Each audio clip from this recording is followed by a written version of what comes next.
పితా పుత్ర పవిత్రాత్మకు మహిమ కలుగును గాక.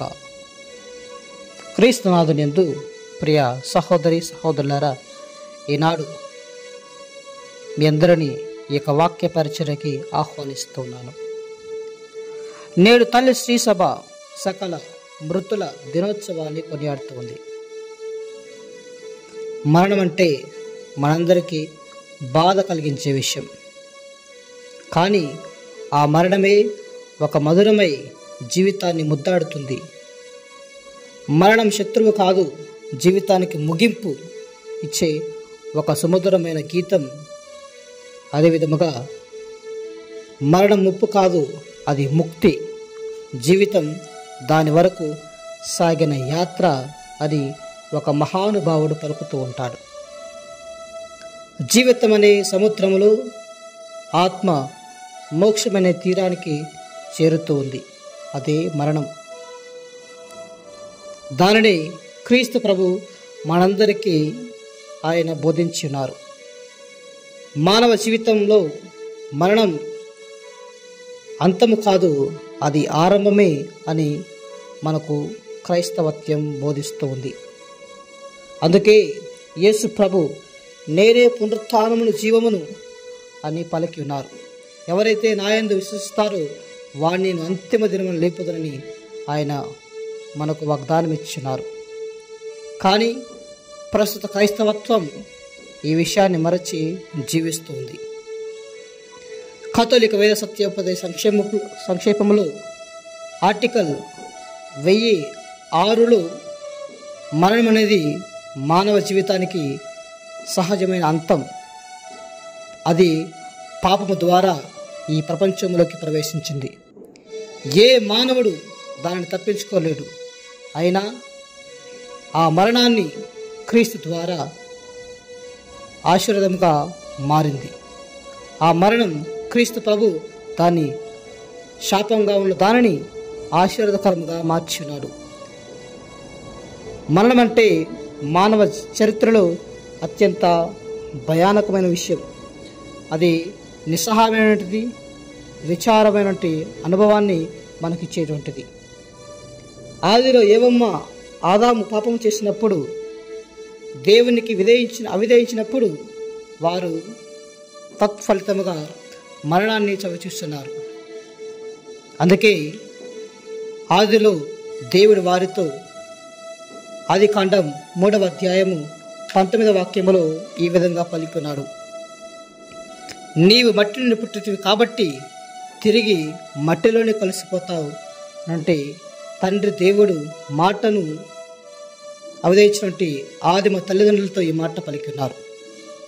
అది శాపంగా నిలిచింది. కానీ క్రీస్తు భగవానుడు తన యొక్క శిలువ మరణం ద్వారా ఆ మరణాన్ని ఆశీర్వాదకరంగా మార్చినాడు. దానికి నూతన రూపాన్ని ఇచ్చినారు. ప్రియబిడ్డలారా, ఈనాడు మనం సకల స్మృతుల సంస్మరణను కొనియాడుతున్నామంటే మరి క్రీస్తు ప్రభు మరణానికి ఇచ్చినటువంటి నూతన వివరణకు మనము ఆయన కృతజ్ఞతలు చెల్లిస్తూ ఉండాలి. ఆయన ఈ లోకానికి వచ్చింది మానవులకి జీవాన్ని ప్రసాదించడానికి, దానిని సమృద్ధిగా ప్రసాదించడానికి. అందుకే ఆయన శిలువపై మరణించి సమాధి చేయబడి తిరిగి 3వ నాడు జీవంతో లేచున్నాడు. మరి ఆ జీవాన్ని మనకు ప్రసాదించడానికి, మనకు రుచి చూపించడానికి ఈ లోకానికి వచ్చినారు. ప్రియబిడ్డలారా, అందుకే కథోలిక శ్రీసభ మరణించిన వారిని స్మరించుకుంటూ ఉంది, వారి కోసం ప్రార్థనలు చేస్తూ ఉంటుంది. ఆది నుంచి మనం చూసినట్లయితే ఎంతోమంది పుణ్యాత్ములు మరణించారు. వారి యొక్క మరణాన్ని మనం స్మరించుకుంటూ వారి యొక్క ఆత్మలు నిత్య విశ్రాంతిని పొందుకోవాలని ఎల్లప్పుడూ కూడా ప్రయత్నిస్తూ ఉన్నాం. వీరందరూ కూడా మరణించిన ఆత్మలందరూ కూడా విశ్వాసులందరూ కూడా మరి ఉత్తర స్థలంలో ఉంటూ ఉంటారు. అంటే వారికి అంతటా వారు నిస్సహాయ స్థితిలో ఉంటూ సహాయాని కోసం అర్థిస్తూ ఉంటారు. ఎందుకంటే వారికి దేవుని కరుణ, దేవుని యొక్క దయ, దేవుని కృప అత్యంత అవసరం. కాబట్టి మరి ఈ లోకంలో జీవిస్తున్న మనమందరం కూడా మన యొక్క ప్రార్థనల ద్వారా, మన యొక్క బలి అర్పణ ద్వారా, మనం సమర్పించినటువంటి దివ్య బలి పూజల ద్వారా వారు ఉత్తర స్థలం నుండి విముక్తిని పొందుకొని మరి అక్కడ నుండి విడుదలయ్యి వారు మోక్ష భాగ్యములు, మోక్ష వాసుల విందులు పాల్గొంటారంటే సత్యాన్ని మనకు శ్రీ సభ బోధిస్తూ ఉంది. అందుకే మనం వారి కోసం ప్రార్థన చేస్తూ ఉంటాం, ప్రార్థనలు సలుపుతూ ఉంటాం, వారి యొక్క ఆత్మకు నిత్య విశ్రాంతి కలగాలని. పరిశుద్ధ గ్రంథమును మనం చూసినట్లయితే మక్కబేలుకు రాసినట్టు మక్కబేలు గ్రంథములు 12వ అధ్యాయము 45వ వాక్యములు అక్కడ శూరైన యూదా సైనికులు మరణించగా వారికి అందరికీ ఉత్థానం కలగాలని, వారందరూ కూడా ఉత్థానం పొందుకోవాలని వారి కోసం బలులు సమర్పించాడు యెరూషలేము దేవాలయానికి వెళ్ళి. అంటే మరి ఆనాడే మరణించిన వారికి ఉత్థానం ఉందని మనకు తెలియపరచబడుతుంది. అదేవిధముగా పౌలు తిమోతికి రాస్తూ 2వ గ్రంథంలో ఈ విధంగా పలుకుతున్నాడు. 1వ అధ్యాయము 16వ వాక్యం నుండి 18వ వాక్యం వరకు చూసినట్లయితే పునీత పౌలు గారు మరి దేవుని కరుణ కోసము ఆయన అర్థిస్తున్నాడు. కాబట్టి ప్రియబిడ్డలారా, మనం ఈ విధంగా ప్రార్థిస్తున్నాం. మరి మనమందరం కూడా మన కుటుంబాలలో మరణించే వారి కోసం ఎల్లప్పుడూ కూడా ప్రార్థిస్తూ ఉండాలి. మన ప్రార్థనల ద్వారా వారు దేవుని యొక్క మోక్షవాసుల విందులో పాల్గొంటారన్న సత్యాన్ని మనం తెలుసుకుంటూ ఉండాలి. ప్రతి క్రైస్తవుల జీవితం ఏ విధంగా ఉంటుందంటే, ప్రతి రాత్రి కాలం ఏ విధంగా చీకటితో నిండి తిరిగి మరల ఉదయకాలంలో వెలుగు వలె మారుతూ ఉంటుందో, క్రైస్తవుల జీవితం కూడా, క్రీస్తునందు విశ్వాసం ఉంచిన వారి జీవితం కూడా అదే విధముగా ఉంటుంది. ప్రియబిడ్డలారా, మరణించిన మనందరి జీవితాలకు పునరుత్థాన భాగ్యాన్ని ప్రభు దయచేస్తాడంటే విశ్వాసం మనకి క్రైస్తవ విశ్వాసం.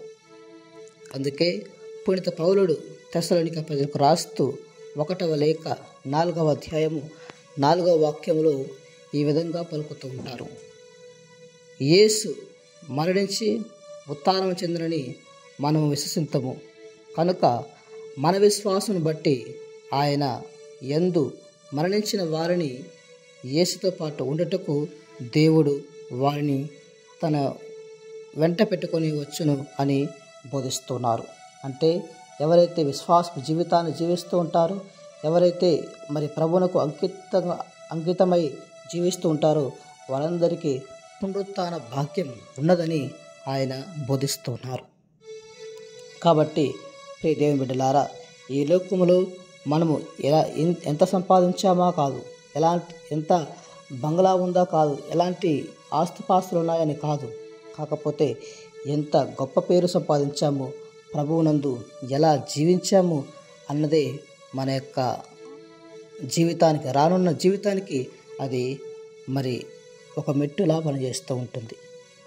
కాబట్టి ప్రియ సహోదరి సహోదరులారా, మరి ఈ లోక జీవితంలో మనకంటే ముందు మరణించినటువంటి వారందరినీ కూడా స్మరించుకుంటూ వారి కోసం ప్రార్థన చేద్దాం.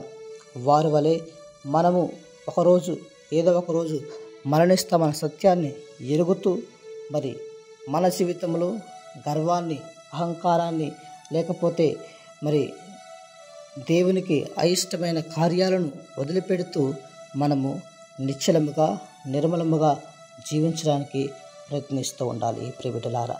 అందుకే మనమందరము కూడా పిలువబడ్డము. మానవులు నశించిపోవడము ఆయనకి ఇష్టము లేదు. కాబట్టి ఆయన మరి సకల మానవాళికి ఆయన పునరుత్థాన భాగ్యాన్ని వసగబోతూ ఉన్నారు. కాబట్టి ఆ యొక్క మరి పునరుత్థాన భాగ్యం పొందుకోవాలంటే మనము కూడా మరి నిర్మలముగా, నిర్దోషముగా, ప్రభువునకు చెందిన వారిగా మనము మరి జీవిస్తూ ఆయన పునరుత్థాన భాగ్యములో పాలు పంచుకోవడానికి కావలసినటువంటి అర్హతను, అనుగ్రహాన్ని ప్రసాదించమని, మరి మన కుటుంబాలలో మరణించినటువంటి ఆత్మలకు, అదేవిధముగా దిక్కులేని ఆత్మల కొరకు ఎల్లప్పుడూ కూడా ప్రభుని అర్థిస్తూ మన జీవితంలో శాంతిని, సంతోషాన్ని, ఆయుష్ను, మరి అదే విధముగా ఎల్లప్పుడూ కూడా మన జీవితము ప్రభువుపై నిర్మించుకునేటువంటి భాగ్యాన్ని దయచేయమని ఈ యొక్క పరిశుద్ధమైన సమయంలో ఆ ప్రభుని ప్రార్థన చేద్దాం. దేవుడు మనలను, మన కుటుంబాలను దీవించి కాచి కాపాడుదురుగాక. ఆమేన్.